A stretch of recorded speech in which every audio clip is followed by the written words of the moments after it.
Finally, in all of this, we're going to discuss beta blocker medications.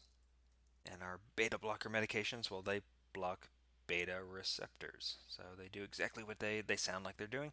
They're blocking beta receptors. So I can either block beta 1, which is going to affect the heart, or I can block beta 2, which is going to affect the lungs, or I can block both of them. So I can give a medication that blocks beta 1 and beta 2, or I can give a selective beta blocker that blocks either beta 1 or beta 2. So what these are doing are blocking our beta receptors, preventing the effects of our epi, our norepi, our adrenaline in our body, so it can't bind to these beta receptors and do its thing. And if I block beta 1 here, because we're talking chest pain, we're talking cardiovascular, so we're going to focus on beta 1. If I block beta 1, we're going to see a decrease in heart rate and a decrease in cardiac contractility. We're going to use these, and your patient is going to be prescribed these with typical angina, either stable or unstable. Your patient might have hypertension, or we might give it for hypertension. Also, heart failure. Patient might be on it for heart failure, and even kind of post heart attack, post myocardial infarction. So we might be giving beta blockers. The hospital might be giving beta blockers in the ER, ICU, anywhere else, or your patient might be prescribed these beta blockers for all these conditions. And when chatting beta blockers, we have to talk about non-selective beta blockers and cardio-selective beta blockers because we're talking about cardiac stuff right now. So we'll talk about the beta 2 selective medications later on. But right now we'll focus on the beta 1 selectives, those cardio-selective beta blockers. So those cardio-selective ones, the ones I want you to be able to recognize and list off the top of your head, at the drop of a hat, atenolol and metoprolol. And metoprolol is also called Lopressor. It's a trade name, a very common trade name.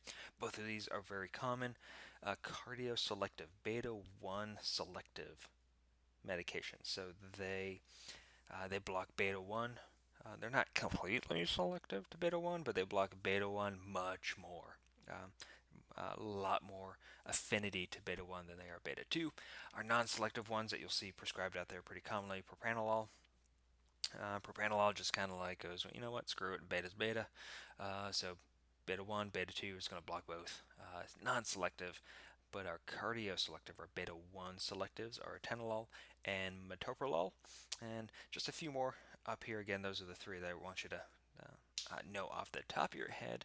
But just know they're non-selective beta blockers, and they're selective beta 1 blockers, cardio-selective beta blockers. So when dealing with cardiac issues, chest pain, hypertension, post-MI, we're going to go for those selective beta 1 blockers first.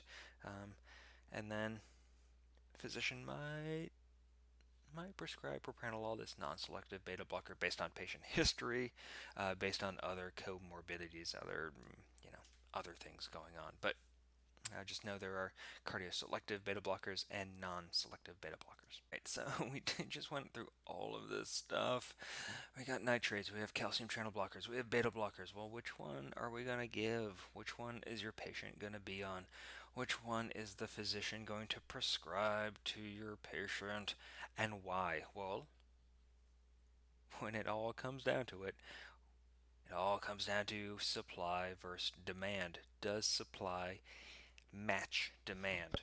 And if there's an issue on one side or an issue on the other side, we can do something about it.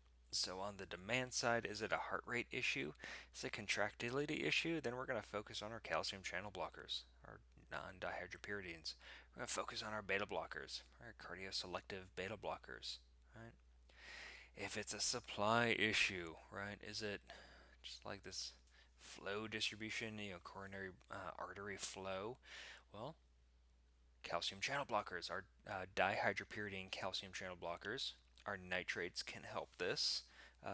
Regionally, kind of systemically, our beta blockers can help that as well.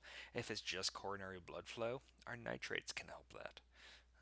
If it's oxygen extraction, we'll get to that probably next semester, but just kind of keep that in your head. if it, we're getting down to demand and it's, kind of volume and pressure, it's a preload or an afterload issue. If it's a preload issue, we can decrease preload with nitrates. If it's an afterload issue, we can decrease that with dihydropyridine calcium channel blockers. So even though we talked about nitrates, we talked about calcium channel blockers and the two broad types of calcium channel blockers, and we talked about beta blockers and especially beta 1 cardioselective beta blockers. It depends on what your patient needs. It depends on what the issue is. So, in this, all these like little branches here, the end result is your patient is having chest pain. But why? We know your patient is having chest pain because supply and demand don't match. Well, which side is the one that's going weird and wonky? And then once we're on that side, what is the reason for that side going a little weird and wonky? So, it takes a little detective work and a little bit of clinical decision making and sleuthing. So, we're just not going to throw medications at a patient. We're going to figure out what's going on with them. We're going to figure out what's going wrong with what's causing the issue. What is the root cause of that issue? And then we can pick our medications from there. As always, if you have any questions, comments, concerns, or cuss words, please let me know.